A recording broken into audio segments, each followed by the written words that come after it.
Welcome back, ladies and gentlemen, to another episode of Simi's Weekly News Roundup. I'm your host, Simi Dot, and let's get into the news around the verse, because there's a lot to get into.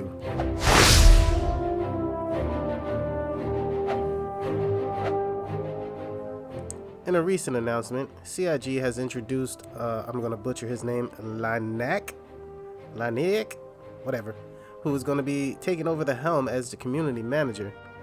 Having played an active role in titles such as Baldur's Gate 3 and Elder Scrolls Online and more, his dedication to the gaming community extends beyond his role as community manager, as he's known for creating numerous articles, guides, live streams, and events over the years. So I'm going to have to check him out. I've never really seen any of his work, but yeah, I'm interested. Looking back, here are the highlights of the releases this week in the week of Star Citizen.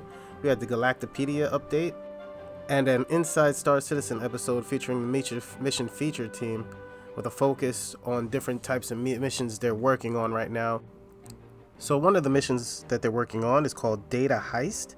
It's going to be from the Bit Zero organization of hackers, a bunch of rich kids who want to do something like Robin Hood, take the money from the rich to the poor, which makes no sense to me. I mean, I guess it's adding new missions to the game, but they're going to be reusing the UGFs, which I'm not a big fan of. I'm so sick and tired of the UGFs, and I'm not that interested in the mission to begin with. The next mission they're working on, which is another mission I'm really not interested in, which is Blockade Runner. Blockade Runner is a new global event that we've been working on. In this event, there's a criminal faction that sets a blockade around some of the space stations in the universe. This makes trade and travel between these stations problematic, and their goal in doing this is to prevent the trade of one specific material that is important for the refinement of spaceship fuel. So you're pretty much tasked to take a commodity that's used to make quantum fuel from one station to the next, and you have to run through a blockade of Ninetales. Which, I mean, it doesn't make sense. How did Ninetales make a blockade around these heavily guarded stations, and how are they allowed to continue to make this blockade when you have the UEE in the Stanton system? I don't know, I guess you got to disbelief your, let go of your disbelief in order to enjoy these missions. Up next, we're given a sneak peek of the Day of Vera, which is Halloween in Star Citizen. And just remember, in space, no one can hear you scream. Alright, moving on to some interesting news, surprising news, I think, the most surprising news of the whole entire week. On Friday, late Friday, CIG released Alpha 3.21 to the PTU. Now, this took everybody by surprise because we were expecting a 3.20.1 patch, but now they've completely scrapped that whole idea to bring in 3.21. They go on to say the primary reason for the change from 3.20.1 to 3.21 is to signify Star Citizen approaching the next major milestone in its online networking technology. So hopefully it sounds like they're making some headway towards server meshing, if this is the next step here. They go on to say during the 3.21 patch cycle, they will introduce new testing channels at graduating new underlying technologies. The first project is to enter the new technology preview channel is the replication layer, which is the core networking part of the server meshing infrastructure, which is awesome. So now the replication layer is supposed to be where if you do disconnect from a session, everything you were doing will be saved to the replication layer and be able to put onto a new server. So hopefully there will be a lot less 30Ks and stuff like that. They continue with the replication moving off the game servers. The team is hoping to begin testing server recovery without disconnecting game clients from the universe state on a game-given shard.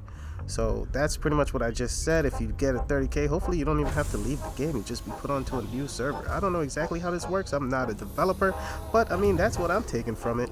So they continue to say, in short, this is the next step towards testing components of server meshing and developing persistent entity streaming later on this year. This year, they're saying. Amazing. For the time being, the game server will only be managing the Stanton system, which is key. They said it'll be only managing the Stanton system. So that means in-game right now, we might have systems that we don't even see. I mean, if you could fly to them, it'll take you years. But I don't know. This is getting very interesting. So they continue. You won't notice much of changes to your experience. However, this is a critical, important step as we progress towards 4.0 and beyond. So are we going to get 4.0 this year? I mean, 321 is getting released. I mean, a leak has been made that 321 might be released on the day of CitizenCon.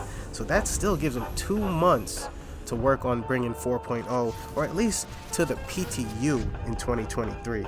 Very, very exciting. So let's just take a quick look at the 321 patch notes.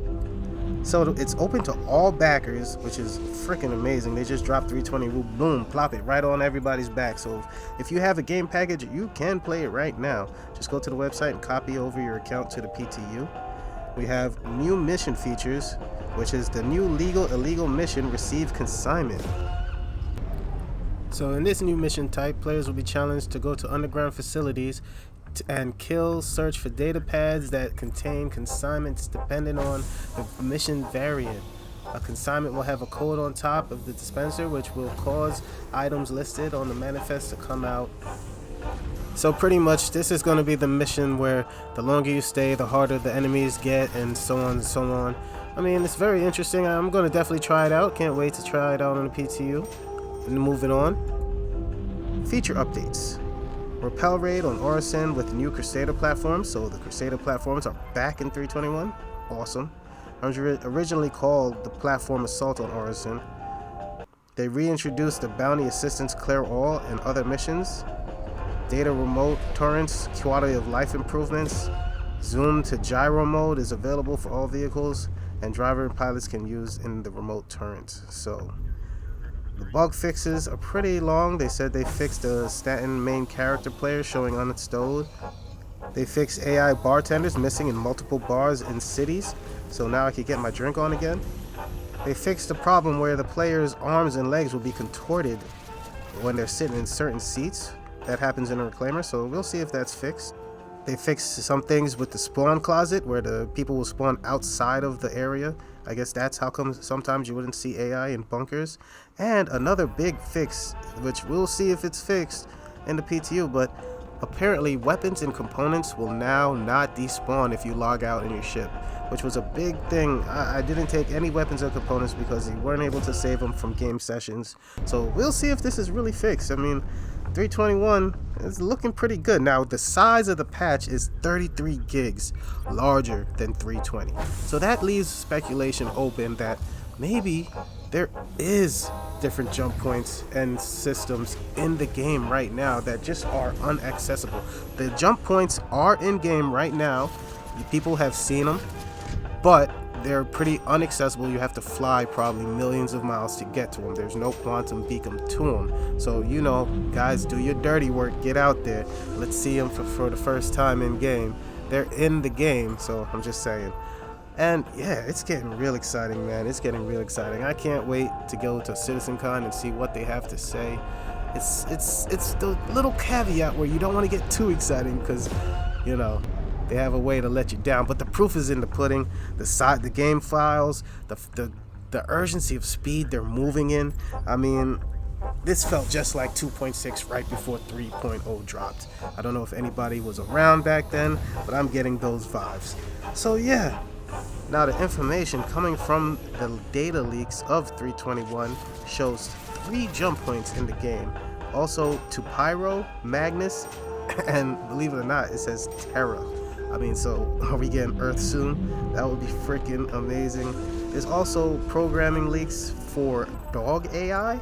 Are we gonna have pets in the Stanton system soon? I mean, this is really getting interesting. I can't wait to have that Rottweiler they showed on the Idris a couple years back. There's also pictures from in-game of the gas nebula that will be surrounding the jump point to Pyro.